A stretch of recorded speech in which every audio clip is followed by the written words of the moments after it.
a solid year, was Big Ten Freshman of the Year, but didn't finish strong. What do you see in him so far, and the other running backs so far? Maturity, and I see him going to be pushed a little bit. J.K. Dobbins is past Antonio, and him and Meyer are battling for that backup spot right now. And, the best thing that can happen is competition. We didn't have much last year at that position. Second row left, Ari. Urban, you guys have recruited the quarterback position very well since you've been here. At times, or at least it seems with some of the bigger name guys, you've had to get in early and kind of commit yourself as, you know, that the only quarterback that they're taking because you can only take one. My question is, if you have a commit that is the guy that you want at that position who decides that they want to take visits, how do you balance the continuation of that relationship, but also, like, is there a point in time where you have to say, hey, we're going to start recruiting other quarterbacks if you're taking visits? Yeah, it's real sensitive because that's that one position that you take one. You know, if it's a receiver, you take three anyways, or two anyways. So that's a very sensitive subject. That's one of the negatives of early signing and all that when that kind of stuff happens. I think we're gonna be fine, but that position for some reason, especially in the last 5 years, are committing so early that all the top guys are pretty much said where they're going. So that's tough on the school ball since someone changes. And so everything you said is correct, but you can't say here's the template, we do it this way. It depends on the situation, the young man. And all that. Has how you guys recruited that position evolved at all over the years, or do you kind of? Yeah, we were doing much earlier. Much earlier when I first got here, I tried to get 2 quarterbacks to come to camp so I could at least see them throw one time. And they committed elsewhere right out the spot. I mean, right out of the get-go. And we got JT, so it worked out okay, but we're just much earlier than it's ever been. I love to see quarterbacks play their senior year and go recruit them. Those days are so far gone because they commit so early. Way back left, Matt. At this stage, your early enrollees, what, 10 of them, do they look like Maybe our best freshman group. year? Maybe our best group that we've had coming out. The last 2 years are. Oh, by the way, Ken Sheffield had a stray golf already, and that's how hard he's going. I know he's not really a true freshman; he's been around the JC and all that. But his strength. But this is a very mature group. Love this group. And 16 was very similar, where you just had guys, you know, all good students. They're all just taking care of the business, and they're progressing at a very rapid. A lot of those guys are going to play. Far left, Lori. Coach, all those number of changes that you made, the little ones, I know the offices and which end of the field you're practicing on, are you seeing the payoff to that? Well, not yet. That's a big picture evaluation at some point. I know we'll see production change. That's facts. It's just freshen things up a little bit. And the alignment to the staff, you alluded to it earlier. It Really sounds good. like it's really good. What's made that so smooth? Well, just the clarity of everybody here. You know, we all do respect everybody's been in some great places. They have great ideas. When you hire a coaching staff at Bowling Green and you have 25-year-old bobbleheads, and you say, do it this way, and they say, yes, coach, you know, that's easy. But you hire a 26-year veteran that's done it his way for a while, and it's all good. Everybody's got good ways, but this is the way we do it. This is the terminology we use. This is our culture, the 4 to 6, A to B, the competitive excellence, the power of the unit. There's really not much negotiation or conversation about that. And that's my job, to be clear in the front end of it too. You know, it's unfair to say, hey, it's a little bit like we hired a great coach like Tom Herman. All due respect, and we're not hiring you to bring that offense here. We're going to do what we do, and that's been really good. That's a lot of credit to, think about Dan McCarney was the first head coach, and I was so apprehensive about hiring him because all of a sudden someone tells me to start coaching a position, that'd be tough.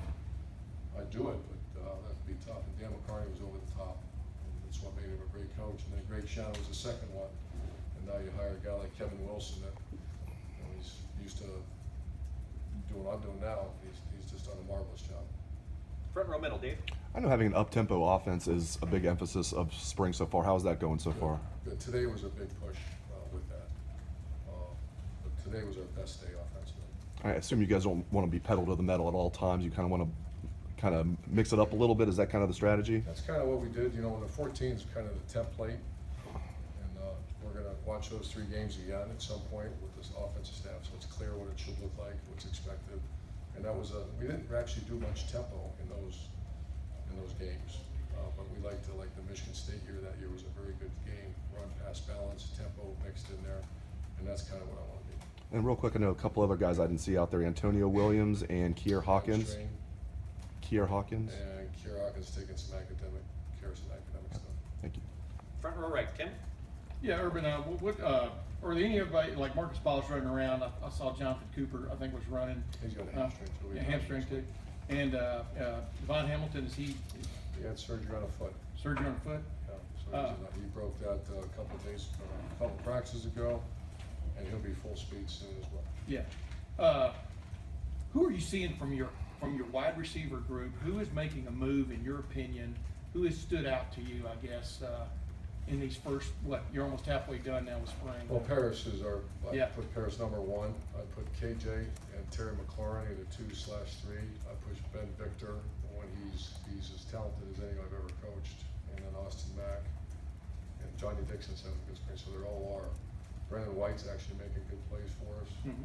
and then Eric Glover Williams. You just got to get everything in order, and he's real skinny. He's got to develop him because he's got talent. So I'm overall somewhat impressed with where we're at. I was gonna say, compared to the way you ended the year, you're feeling. We have to get much better. And one quickie, offensive line, Demetrius, what is the battle there that you've really got your eye on? Is it right guard? Matt Burrell's had a good few days, and he's rolling through the ones. Not just with Knox, but Mike Jordan. We're just Yeah. competition in there at that spot.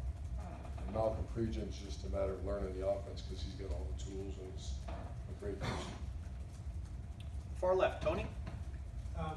Regarding Coach Davis and recruiting, this being his first time recruiting, he told us last week that he's sort of a blank slate, just whatever you tell him to do is what he does.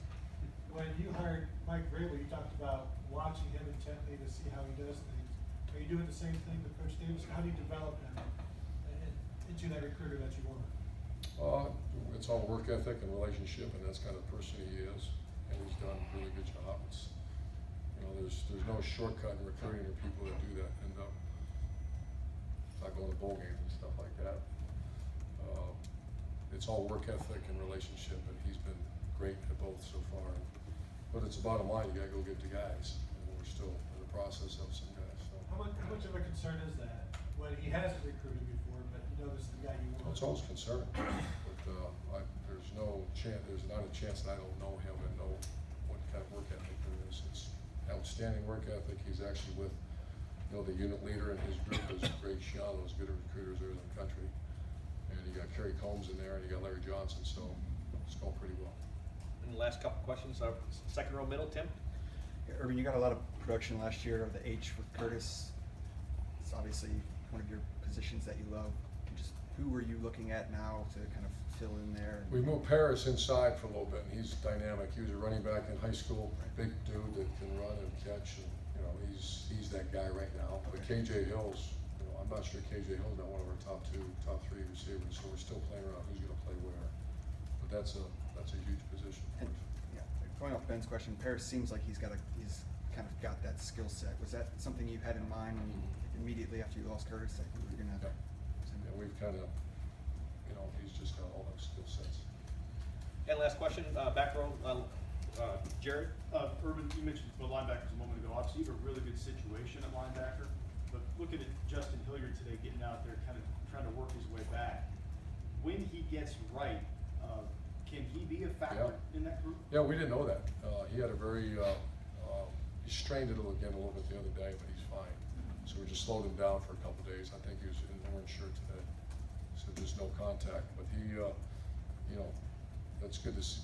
Coach Davis had a blank slate with him. We all have no idea what he can do. He's been hurt for, I believe, 2 years now, and it's time. And he's been very impressive the first few days. He'll be in the mix. Great. Coach, thank you. Thanks, very much. Coach.